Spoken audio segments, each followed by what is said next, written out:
பஸ்ஸில் எப்படி வேலைக்கு போயிட்டு வருவார். அப்போ தான் சொன்ன வண்டி இறங்கிருச்சுன்னு சொன்னாங்க. பறந்து ஓடி வர்றவங்க இன்னும் பார்க்கலாம் ஆலையா.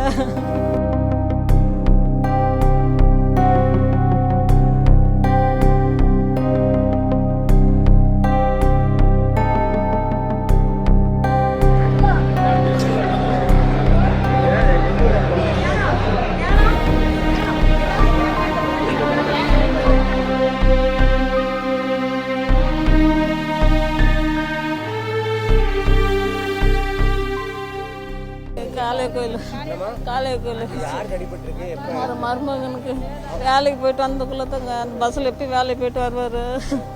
அப்போ தான் சொன்ன வண்டி இறங்கிருச்சுன்னு சொன்னாங்க. பறந்து ஓடி வர்றவங்க இன்னும் பார்க்கலாம் ஆலையா. தெரியலைங்க, பார்க்க முடியலையே. வேற ஆளுங்களும் வந்திருக்குறாங்க நிறைய பேர். அது தெரியலைங்க, ஒன்று ஒருத்தரும் பார்க்க விட மாட்டேங்கிறாங்க.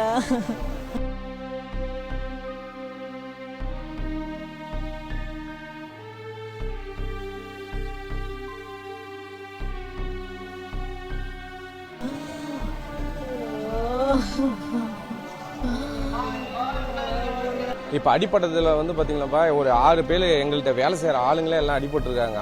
எங்கள் சித்தப்பா, எங்கள் சித்தி, பக்கத்தில் எங்கள் வீட்டு பக்கத்தில் இருக்கிறவங்க எல்லாமே வந்து எங்கள் மச்சனங்கிட்ட பில்டிங் வேலை செய்கிறவங்க.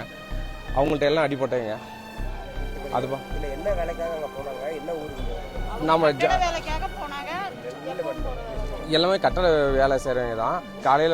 காலையில் போவாங்க. போயிட்டு 5 மணிக்கு வேலையை முடிச்சுட்டு நம்ம திருப்பி ரிட்டர்ன் ரெகுலராக வரவங்க தான். வராது தான் இன்றைக்கி இது மாதிரி அசந்தம் ஆயிடுச்சு. எப்படி இருக்காங்க? இப்போ பரவாயில்ல, ஓரளவுக்கு நல்லா இருக்காரு. கண்மொழி பேசுகிறாரு. எங்கள் சித்திக்கு தான் கொஞ்சம் இந்த நெத்தி இதெல்லாம் எல்லாம் அடிபட்டுருக்கு. இந்த எல்லாம் பிளாங்க் ஆகிடுக்கு. பின்மண்டை அடிபட்டுருக்கு. கால் எலும்புலாம் உடஞ்சிருக்கு.